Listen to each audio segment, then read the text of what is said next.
कप्तानी करके शुभमन गिल ने लाखों का नुकसान कराया। जैसा कि हम बात करते हैं गुजरात टाइटंस के कप्तान, जो कि अभी तक दोनों टीमें एक-एक मैच खेल के आई थी। दोनों टीमों ने अभी तक, जैसा कि चेन्नई सुपर किंग और गुजरात टाइटंस ने मुंबई इंडियंस को हराया था, चेन्नई सुपर किंग ने रॉयल चैलेंजर्स बैंगलोर को हराया था, जिससे दोनों टीमों ने 1-2-2 अंक की तालिका में बढ़त बनाई थी। जैसा कि अब यह दोनों टीमों ने अपना दूसरा मैच जीतने की तलाश में थी। दोनों टीमें बहुत ही जबरदस्त जोर लगा रही थी जीतने के लिए।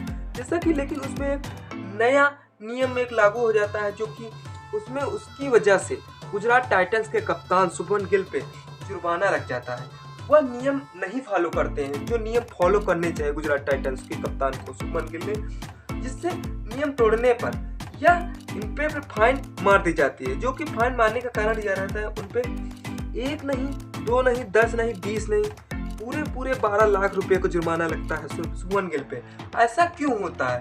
क्योंकि चेन्नई सुपर किंग के नियम न तोड़ने के कारण उनके पे नहीं लगता है, और जो कि गुजरात टाइटंस के कप्तान शुभमन गिल पे इतना महंगा जुर्माना क्यों लगाया जाता है। जैसा कि हम बात कर लेते हैं इसमें इंडियन प्रीमियर लीग में, जो कि अब की बार बहुत ही जल्द से नियम लागू किए गए थे।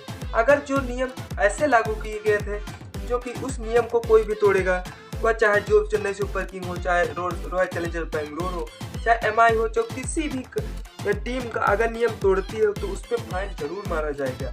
ऐसा एक नियम है, जो सिस्टम है, उसका हम बताएंगे। बने रहिए वीडियो के अंत तक हम, क्योंकि जो नियम है इंडियन प्रीमियर लीग में हर तरीके से नियम वह लागू करती है। जैसे 2 बाउंसर वाला भी नियम लागू कर दिया है, और यह एक नियम भी लगाया गया है, जो कि जो नियम है सबसे पहले तोड़ने वाले शुभमन गिल कप्तान, क्योंकि इस सीजन की सबसे पहले कप्तानी करते हुए नजर आ रहे हैं, तो उनको गाइड भी किया जा रहा है, क्योंकि आकाश चोपड़ा बहुत ही गाइड कर रहे हैं, केन विलियमसन, डेविड मिलर, ये सब सारे गाइड करते चले आए। लेकिन उनके फिर गाइड करने के बावजूद भी वह नियम तोड़ते हुए नजर दिखे हुए। जैसा कि हम बात करते हैं गुजरात टाइटंस ने पहला मैच मुंबई इंडियंस को करारी हार मिली थी, मुंबई को करारी हार दी थी। जैसा कि हम बात कर लेते हैं चेन्नई सुपर किंग ने रॉयल चैलेंजर्स बैंगलोर को टीम ने हराया था। जैसा कि एक मैच में दोनों टीमें जीतकर चली आ रही थी, और जिससे चेन्नई सुपर किंग को ऋतुराज गायकवाड़ को दूसरा मैच जीतने की तलाश में थे, और गुजरात टाइटंस की अपनी जोर में लगी थी दूसरा मैच जीतने के लिए। लेकिन कुछ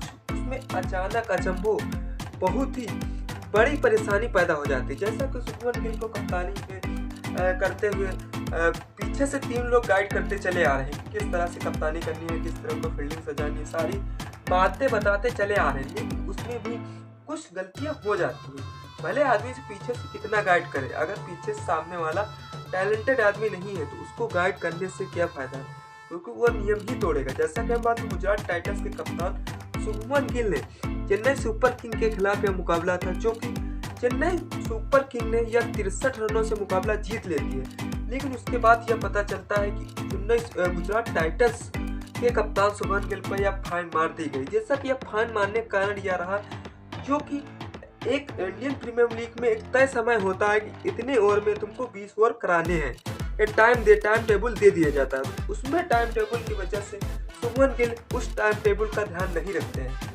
टाइम टेबल का ध्यान न रखने के कारण शुभमन गिल पे सिर्फ 12 लाख का जुर्माना लगा दिया जाता है। इससे शुभमन गिल काफी चिंतित होते हैं। किसी की टीम का अगर कोई भी खिलाड़ी अगर नियम तोड़ता है तो उसमें चलता है कि गुजरात टाइटंस एक तो बदनाम होती है, और ऊपर से गुजरात टाइटंस को यह फाइन भरना पड़ता है, जो कि यह गुजरात टाइटंस के कप्तान शुभमन गिल की जेब से गया हुआ है। इस वीडियो से हम यह सीखे, जैसा कि हम बात करें गुजरात टाइटंस के 12 लाख का जुर्माना, अगर कोई दूसरा कप्तान 10 कप्तानों में से किसी कप्तान तोड़ते नजर आता